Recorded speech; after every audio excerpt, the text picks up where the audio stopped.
Fertiliser वालों की जो रबी की फसल को देखते हुए कि जो सरकार है, सरकार की कैबिनेट सरकार ने लगभग 37,952 करोड़ रुपए की सब्सिडी को मंजूरी दे दी है। अब देखो ये क्या है, इसका डायरेक्ट इम्पैक्ट क्या देखने के लिए मिलेगा। जितने भी तुम्हारा फर्टिलाइजर से रिलेटेड स्टॉक हैं, जैसे दीपक फर्टिलाइजर है, किसी स्टॉक को खरीदने या बेचने की साथ में कोई रिकमेंडेशन नहीं है। आपको अपने वित्त सलाहकार से लेके पूछना, जो वो बोले वही खरीदना है। बट जैसे दीपक फर्टिलाइजर है या स्पेशल फर्टिलाइजर के से रिलेटेड जो भी कंपनियां हैं या वो उन कंपनियों के लिए एक ये बूस्टर डोर है।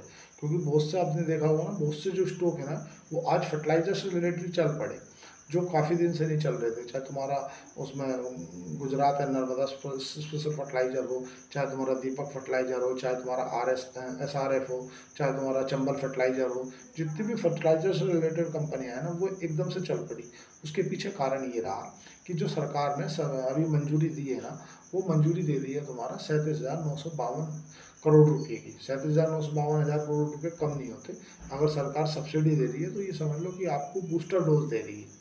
दूसरा, आज जो तुम्हारा श्री सीमेंट के नतीजे आए हैं, वो कहीं ना कहीं मतलब अनुमान से बेहतर आ गए हैं। जिंदल स्टील के नतीजे आए हैं, वो भी अनुमान से बेहतर आए हैं। दूसरी तरफ जो डील जिस तरफ ले जा रही है, वो भी एक पॉजिटिव वे में ले जा रही है। भाई स्टॉक मार्केट अल्टीमेटली कुछ भी नहीं है।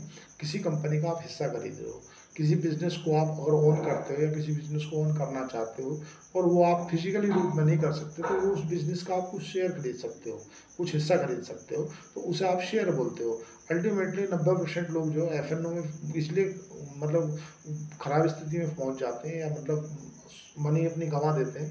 कारण ये है कि जब तक आप किसी चीज़ को जानोगे नहीं, जब तक पता नहीं है कि वो है क्या या उसको काम कैसे करता है। जैसे बहुत से लोग मेरे से बोलते हैं कि भाई साहब BSC का या CDSL का NSDL का या जो प्लेटफॉर्म से रिलेटेड बिजनेस है, इनका ऑपरेटिंग प्रॉफिट मार्जिन बहुत ज़्यादा होता है। मेरे भाई ऑपरेटिंग प्रॉफिट मार्जिन तो ज़्यादा रहेगा। अल्टीमेटली ये देखो ना, उनके पीछे हार्डकोर बिजनेस क्या है। बस वो एक प्लेटफॉर्म दे दिया उन्होंने। प्लेटफॉर्म से मान लो किसी जैसे सपोज करो आपको ट्रेड कराने के, जैसे MCX मल्टी कम्युनिटी एक्सचेंज है या BSC है, बॉम्बे स्टॉक एक्सचेंज है, या IEX है, इंडियन एक्सचेंज है। ये क्या है कि एक ट्रेड करा रहे हैं, है ना, एक दूसरे के बीच में ट्रेड करा रहे हैं। और अगर इन्होंने इस ट्रेड कराने के लिए किसी से 100 रुपया लिए, तो 100 रुपये में से मान लो इनके 2 रुपये खर्च हो गए, या सपोज करो 10 रुपये खर्च हो गए, तो इनका 90 रुपये बचा। तो आपको देखने से लगेगा इनका ऑपरेटिंग प्रॉफिट मार्जिन तो 90 रुपये का, तो मतलब 100 रुपये में से 90 रुपये जेब में रख लें। मैं तो भाई ये ट्रेड वाला बिजनेस है, ये प्लेटफॉर्म बिजनेस है। इनमें आप ये देखो कि यार अल्टीमेटली जो बिजनेस को आप निवेश कर रहे हो ना, वो धंधा क्या करता है। मैं सिंपल बोलता हूँ कि आप हार्ड कोर धंधे को समझो कि वो बिजनेस काम क्या करता है। जब तक आप काम को नहीं समझोगे तब तक नहीं बन पाएगी बात।